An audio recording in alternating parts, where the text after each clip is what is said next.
Dude, I think the zombies are glitched. There's a bruiser just standing frozen in the mine. The zombies are broken. Did the beta prove what we all feared? Is this really Turtle Rock's next doomed project? Did we find out that Back 4 Blood is a mundane, short-sighted, subpar Left 4 Dead rehash that's not worth the money? How's it going, everyone? It's time to bring it back to the Back 4 Blood beta, to round out my thoughts on how it went. And I want to start by saying that I hope the answers to those questions are no. I have faith in this game, and I want it to succeed. I can't predict the future, but I have high hopes that it'll go far. But I'm making this video because the beta had some red flags, and my fear is that if these issues aren't addressed, the game may not see the longevity or acceptance that it's aiming for. Everything I'm about to say is to further community discussion and inform development, however far down the line. This video by its nature will be negative, but I actually had a blast playing the beta, and for a more complete understanding of my feelings toward it, make sure to watch my video about the things that most impressed me, which I'll put in the description and is hopefully appearing on the screen right now. Also, keep in mind I'll be using the past tense throughout my commentary because everything I'm saying is about how the beta was and nothing at all about how the full release will be. And with that out of the way, let's get into my top 3 biggest disappointments from the Back 4 Blood beta. Starting off at number 3 was the difficulty options, and really it was the lack of options. Off the bat, Back 4 Blood had 3 difficulties to choose from, and I'll tell you now what they really meant. Boring, straightforward if you've got a full squad, nearly impossible if you don't, and don't even attempt unless you've got a full decked out squad. So we weren't starting off with a lot. Next part to consider is the game director, AI director, whatever, because I'm just not really sure what it did. I mean, don't get me wrong, I'm very glad we didn't have Left 4 Dead's director making us feel like we had to speedrun every level or else we'd get constantly attacked by zombie hordes, but it pretty much felt like the only thing changing the difficulty of a level is where med cabinets would spawn. Oh, and there's a med cabinet in here. Oh, hell yeah. The only thing making the encounters feel different was the corruption cards, which are actually my main point about difficulty. For the most part, the corruption cards were there, but they never actually made me approach a level differently or otherwise think any differently. Sometimes some special ridden were harder. Either the time trial happened or it didn't. The MacGuffin item was found or it wasn't. The mist or the darkness may have made the level harder, but still didn't change how I played. Maybe the only thing that had a strategy effect was crows, but most of the time if you got that card and didn't have a full squad, you just reset the campaign since any random teammate you got would absolutely trigger every single crow in the level. Anyway, what seems obvious to me, besides making more gameplay efficacious corruption cards, is to make some of the cards optional. Look, say for a given level you're required to draw 2 corruption cards, but the party leader can choose to draw up to 4 more, for extra supply point rewards if the level or objectives are completed. This way you could play a veteran level with a less equipped friend or with random fill and take less corruption cards to have a chance to get through the level. But if you're fully squatted and not ready for Nightmare yet, you can take the optional cards for extra challenge and extra points to get you closer to taking on Nightmare. Then down the line, the cap on corruption cards on Nightmare can be increased, allowing the Super Sweats to keep challenging themselves and each other to see how many they can add and still get through the levels. And really, this isn't about some idea I have. Looking at how the game is set up, this implementation seems obvious to both allow a much finer and engaging control of difficulty and increase the game's longevity once players start to master it. Okay. Let's move on to the number 2 biggest disappointment of the beta, and that is the lack of map interaction. Now, on the surface, this seems like me projecting my own ideas, but I have a case to make here, because I think that this is the thing that most made this game feel like recycled Left 4 Dead, even though the game didn't overall feel this way and isn't this way. I think many players felt the repetition of trudging through extremely linear scripted levels to be too familiar and living to an older standard. We've been told throughout Back 4 Blood's marketing campaign that we're no longer survivors. We're cleaners waging war and taking the fight to them. This game is about strategy, specializing roles, setting traps, fortifying defenses, and working with Fort Hope and the military to rebuild civilization. The final words of the Alpha were, this is no longer a fight for survival. It's war and we have to win. The disappointing part is running through levels feeling like a survivor all over again, scavenging gas cans and propane tanks just like in Left 4 Dead. Yeah, you could buy razor wire, which looked intimidating if you squinted, and then I guess the turrets, which are limited, and Left 4 Dead had grenade launchers, which you could at least move with. Look, I know the legacy of Left 4 Dead is the elegant, perpetual ballet of mowing down zombies in a satisfying, bullet-riddled gore-fest, and this element has a huge place in Back 4 Blood. See my other video on the beta where I talk about that. But the zombie genre and video game industry as a whole have evolved a lot in 12 years, and Back 4 Blood knows this. It's adding so many elements of strategy and working to appeal to a modern audience, an audience that expects dynamic and interactive levels. Where are the real barricades I can set up or actual traps the Ridden can spring? When do I get to position military allies to help fight back a strategic position? How about moving bridges or cars or other obstacles and traversable assets that can change the level's layout? I'm not talking about the basic press a button and wait for the way to clear mechanic we've seen 100 times. I'm talking about player choices where there isn't a right answer, where decisions about where to defend or move or trap are based on player roles and equipment and unique strategy. My proposal isn't to turn this franchise into some kind of real-time war strategy game about moves and counter-moves against the zombies, but rather to add variety to the zombie gorefest and highlight the new cleaners and card system by including segments that feel like a dynamic battle against the Ridden. That's my case. It's not about my cool ideas, it's about following through with the direction the game has chosen to take as it adapts to new sensibilities and the new industry climate. As it stands, I understand why many people don't care about the card system or the team dynamics, and why Turtle Rock, by indirect self-admission, is having trouble coming up with interactive card mechanics, since what we've seen is a game that can funnel players into a 12-year-old mindset of just running through a stock level shooting any zombie you see. And everything I'm saying on this point goes double for PvP. Yeah, that thing I haven't mentioned until now. But the PvP maps were just underwhelming. They were mostly open areas with a bunch of small buildings, we'll call them.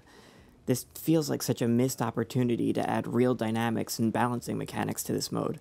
Imagine if in PvP the cleaners had places to barricade, bridges to move or destroy, gaps with ropes to swing across but only stinger variants could jump them, mines and other traps to set, and waterfall-type mechanics to wash away or protect against acid. What if the Ridden players had more influence over the common Ridden, like hive spawn points to break open or defend, or what if there were acid pockets around that spitters and wretches could burst open for extra acid explosions? There could be web traps that would let hawkers string cleaners up in extra hard-to-reach places, or fleshy tentacle walls that crushers could reach through and grab cleaners with. I know, that's a lot of me just shotgunning my own fantasies, but the point is there's plenty to come up with. The maps we had in PvP were just kind of annoying, and had no verticality and didn't seem to be designed with gameplay mechanics in mind. Spawning in as Ridden was often frustrating, just standing on the edge of a roof pressed up against the map boundary while spamming left-click until the game decided I was okay to spawn in. Then rush the cleaners, die, and repeat. As cleaners, you basically just kept running around, waiting for the enemy players to spawn back in 20 seconds. Without any clear goals or locations for the cleaners to focus on, it all felt like you were just making endless figure eights until the Ridden cornered you in an unfortunate box up against the insect storm. In fact, we've been told over and over that the minute before a round starts is the time for cleaners to fortify their defenses and strategize against the Ridden, but instead it's just 60 seconds to sprint around looking for loot. The shame is that there's a lot to like about the PvP. It's exciting, fast-paced, and has satisfying player mechanics, but it just feels held back by the environment. Maybe there'll be more engaging matchups in the full release once teams can strategize and get some solid reps in, but as I mentioned in my other video, finding games was difficult because of matchmaking problems. And that brings us to the most disappointing thing about the beta. online player management, or matchmaking. Now, the silver lining is that of all things, this is the one issue that should see the most improvement from beta to full release. But speculative foresight aside, the player management in the beta is what took what I was hoping to be 2 weekends packed with non-stop Back 4 Blood action and turned it into a handful of play sessions that only lasted as long as I had enough friends to play with. Now, we can't just write off all of the issues in this department as beta bugs, as there are some crucial elements here that could be missed in the full release. And to start off the discussion, we should look at quick play, the quickest and simplest way to match with other players to play the game, because it was pretty much the worst. Without the ability to join lobbies that are waiting to start a campaign, you are left to spawn into the middle of in-progress levels. And what you might know if you're a veteran gamer is that if there's an empty spot in someone's lobby in the middle of their game, it's because that party is failing and the members are peacing out. Presumably, the players that stuck around were the clueless ones, ruining everything, and congratulations, they just became your problem. But don't worry, the party was doing so terribly, any character you chose had maximum health because of maximum trauma, and the game would also be kind enough to reset your weapons back to the cleaner's default starting loadout and also give you a stock deck of only 5 basic cards to use for the whole rest of the campaign. Sarcasm aside, the campaign probably wouldn't last long anyway because there weren't many continues left and the party host was likely to leave within the first 30 seconds of you joining anyway. Bottom line, you wouldn't get to use your cards, you'd die instantly, and you'd be left to cycle through lobby after lobby until you gave up and just resigned to playing a few minutes with bots who would die 5 seconds outside of the safe room. The saddest part, this was the only way to play solo in the beta, because I couldn't make my own campaigns without someone else in my party, and solo campaign was disabled. On this latter part, I'm guessing this has to do with the cleaner bots being unfinished and so horribly awful at playing the game. So, what about when someone else was in your party and you could start your own campaign? On that front, there wasn't any way to qualify random players to match into your party. Admittedly, creating matchmaking profiles for players over a couple of days of a beta isn't very practical, but this is still a point worth talking about. Having 1 or 2 random players in your lobby could easily ruin your run, and not in the obvious trolly ways, but players who were legitimately trying but simply were ill-equipped or ill-informed for the difficulty they were playing on. And I'm all for helping less experienced players, but at a certain point you can't punish gaining skill in your game by forcing high-skill players to spend every playthrough hand-holding newer players, especially in a game where a player might simply not have the cards they need to attempt the difficulty. Naturally, the kick function didn't work, so getting rid of unsuitable players was impossible, unless you feigned AFK for a few minutes. There are plenty of systems that games use to match suitable players together, and other unique ways that Back 4 Blood could utilize, like number of supply lines unlocked, or conditions for beating campaigns on easier difficulties. In any case, add to all these problems the situations where a friend might disconnect from your party or join late where they're condemned to the quick play limitations, and logistically getting through a single campaign started to seem like a miracle. Outside the campaign, friends would frequently show us offline. Every time I left a campaign or PvP match, my whole party would disconnect, and random players I wanted to keep playing with couldn't be invited in-game and wouldn't show up afterward in recent players. At the end of the day, there will always be people who say to just find friends to play with, but those people aren't making successful video games. For a game that puts teamwork at the very core of every mechanic, matchmaking and party management needs to be a strong priority. The average person won't have 3 friends to play with anytime they want to play for as long as they want to play. And again, let's take it back to PvP, because if that wants any hope of getting off the ground, well, you need P's to V. That doesn't... Look, PvP was 95% unplayable because there was simply no plan for what happens when either squad doesn't have a full squad. Players fail to connect, they leave because they've been losing for 10 seconds, they leave because they saw something shiny outside their windows. It doesn't matter, it's just a reality, and unaddressed it meant that out of the few dozen attempts I made at PvP versus, I maybe got 2 or 3 complete games in. The developers at Turtle Rock have been confronted with questions about this very issue even before the beta came out, and they've never had an answer for it. It's quite ironic, actually, have the most obtusely implemented drop in the middle of the game system for campaign, but in PvP, where it would have been useful, players were left with nothing but each other and Zeke the zombie to play checkers with when everyone around them left.